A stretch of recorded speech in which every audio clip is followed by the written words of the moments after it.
कालच्या संचालक बैठकीमध्ये गोकुळ संघाच्या संचालकांची संख्या ही 21 वरून 25 करण्याचा ठराव ठेवण्यात आला। या ठरावाला मी विरोध केलेला आहे आणि तसं रीतसर पत्र देखील मी संघाकडे दिलेलं आहे।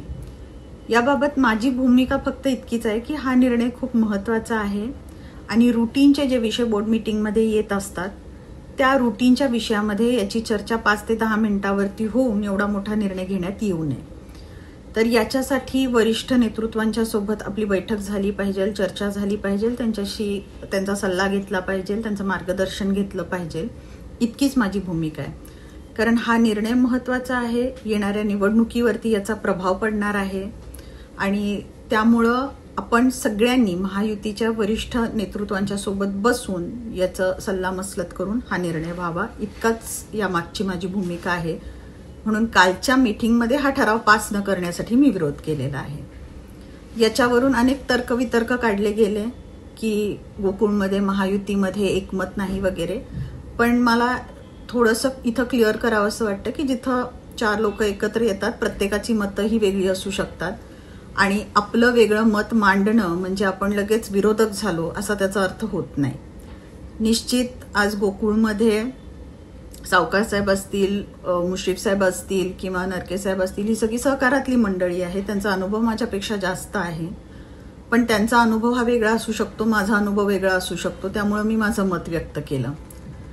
कालच्या बैठकीमध्ये हा विषय ठेवला म्हणजे तो लगेच मंजूर झाला असं नाही, याला पुढे खूप मोठी प्रक्रिया आहे। अजून ही प्रक्रिया पार पडत असताना मध्ये आमची वरिष्ठांच्या बरोबर बैठक पण होणार आहे आणि मग तिथे या निर्णयाची अंमलबजावणी होईल।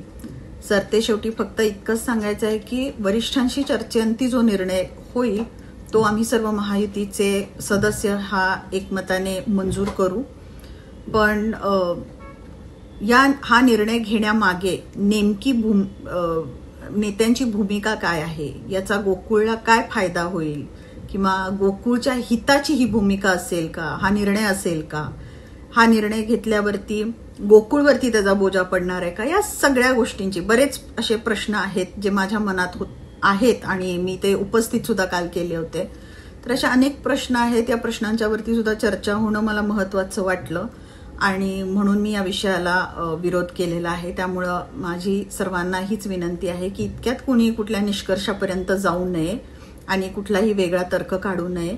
इथे मी फक्त आपलं मत मांडलेलं आहे आणि जर हा गोकुळच्या हिताचा निर्णय ठरला आणि जर गोकुळसाठी हा योग्य असेल किंवा भविष्यात गोकुळसाठी हा उपयोगी पडणारा निर्णय असेल तर याला माझीही भविष्यामध्ये संमती राहील आणि मी पत्रसुद्धा मागे घेईन असं मी काल चेअरमनना पण सांगितलेलं आहे आणि आज आपल्या सर्वांच्या समोर सुद्धा सांगते।